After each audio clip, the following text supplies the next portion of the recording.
Thank you, George Ivy, for that wonderful, warm introduction. I'd like to start off by acknowledging the traditional owners of the land, the Wurundjeri people of the Kulin Nation, on which we gather and pay my respects to their elders past and present.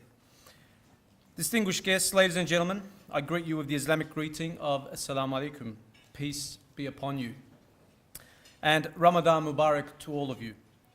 I would like to thank all of you for participating in this annual event, and without your support and presence, this dinner would have no significance. I would also like to acknowledge the special guest of honour here tonight, the Governor of Victoria, Her Excellency the Honourable Linda Dessau AM, for being here with us tonight, along with His Honour Judge Howard. Thank you and welcome to you both. I'd also like to acknowledge and thank our co-hosts, the Minister for Multicultural Affairs and Finance, the Honourable Robin Scott MP. Welcome and thank you again for your ongoing support. And the Shadow Minister for Multicultural Affairs and Shadow Minister for Scrutiny of Government, Ms. Inga Powledge, MLC. Thank you for your ongoing support and we appreciate that. I'd also like to acknowledge our former Victoria Governor, Professor David de Kretser, and Ms. Jan de Kretser for joining us tonight. Also the President of the Legislative Council, the Honourable Bruce Atkinson, and all our parliamentarians who are here tonight across the political spectrum, whether it be from federal, state or local. To the members of the judiciary, we welcome you all, including the Acting Chief Justice, Chris Maxwell, to the many representatives from the Consular Corps, public service, media, academia, NGOs, business, community and religious groups. Welcome one and all. And I'd also like to make a special note to all our sponsors for their generosity in making tonight a reality, obviously starting with the Victoria Multicultural Commission. And we have the presence of Helen Kapelos here. Thank you very much for your attendance, Helen, as the chair. From the AFP, Mr. John Beveridge, the commander, and his team are well represented here tonight. The NAB for their regular and ongoing support. Thank you, Mari, and to your team. The Selimier Foundation and Fountain Bookshop for your generosity as well. Tonight, for the AIS, the Victorian Parliament Iftar Dinner is one of the most special dinners in the whole month of Ramadan. It is a good reminder of how far we have come throughout the years as AIS, as our very first Iftar Dinner was held in 2001, and tonight is our 16th annual Iftar Dinner and our 11th Victoria Parliament Iftar Dinner. And it's great to see that Ramadan is becoming a month for everyone, a month in which old friendships are strengthened and new friendships are forged.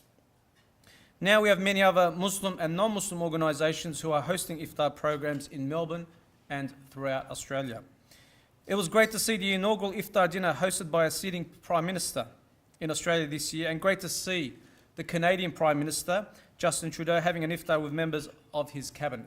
So it's great to see that good spirit has been passed on to many other leaders and many important personalities around the world.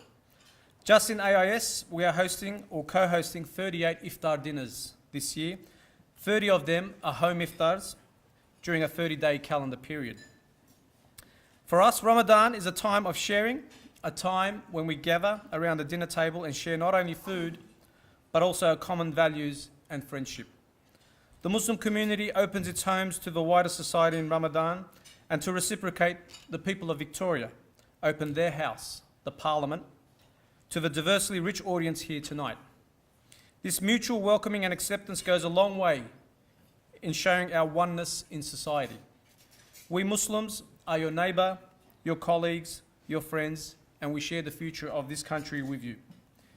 In an era where conflict seems to dominate the news headlines, the silent majority are continually working to remove prejudice, racism, and bigotry, and sowing the seeds of peace, compassion, and respect.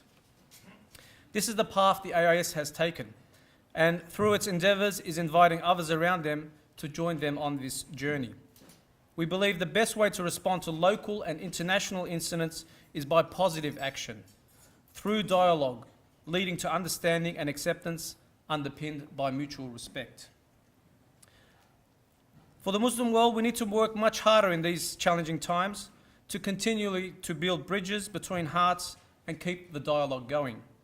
It also needs strong leadership to navigate through this turbulent era by placing a mirror to ourselves so that we can face up to the reality of where we are and where we ought to be. One such thinker, a prominent Muslim scholar named Fethullah Gulen, has outlined a prescription And in his article titled "The Muslims Must Combat the Extreme Cancer," I'd like to just reflect on a couple that he pointed out.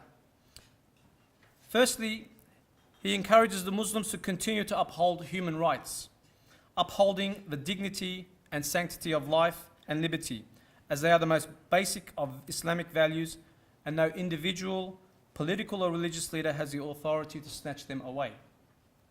Second, Muslims must provide educational opportunities to every member of their community, where the study of sciences, humanities and arts is embedded in a culture of respect for every living being. Our youth should feel there are ways to express support and criticism through healthy avenues and via active means. Third, by providing authentic religious education to Muslims is critical to ensuring a positive Muslim identity, regardless of their ethnic background or the country they reside in. Finally, it is imperative that Muslims support equal rights for women and men. Women should be given opportunity and be free from social pressures that deny their equality.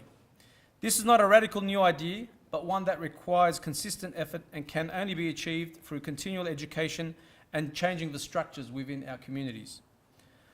Upon reflection, I believe this recommendation for the Muslim community will work best if people from the wider society can also play an active role in the equation. This can be done by being resilient and overcoming divisive discourse, irrespective of which corner of society it comes from, to rebuke it and to respond with positive action. This means to continually to reach out to all segments of society, from our First Peoples to our recent migrants, and make them feel equal, make them feel at home and part of Australia's 24 million member family, and importantly, make them feel like they're one of us. This is the approach of the Hizmet movement. The resiliency and the unwielding desire to respond positively in dire circumstances is one of the reasons for its global acceptance. It is for that reason the AIS was pleased to have co-organised the International Festival of Language and Culture last year in Melbourne, with a similar event held in Sydney this year, where students from 20-odd countries from all corners of the globe came in their traditional dress and performed for us in their native language, saying, "We are part of the global community, a valued and respected individual like you." We look forward to hosting the International Festival of Language and Culture next year, and look out for those details. Before I conclude, I also want to share some information about AIS's evolution. We're at the stage where we have joined with our sister organisations across Australia to operate under a single name. We soon will be rebranding the AIS to become the Dialogue Institute of Australia, and intend to have a branch in the major capitals across Australia. We know that people of goodwill will always unite for a common cause. They will rally to uphold common values that bind us all together. The future well-being of our society is up to those of us in this room and beyond to promote the values of mutual respect, understanding and acceptance, so that our children will be handed a world where they see a platform for hope to advance humanity forward.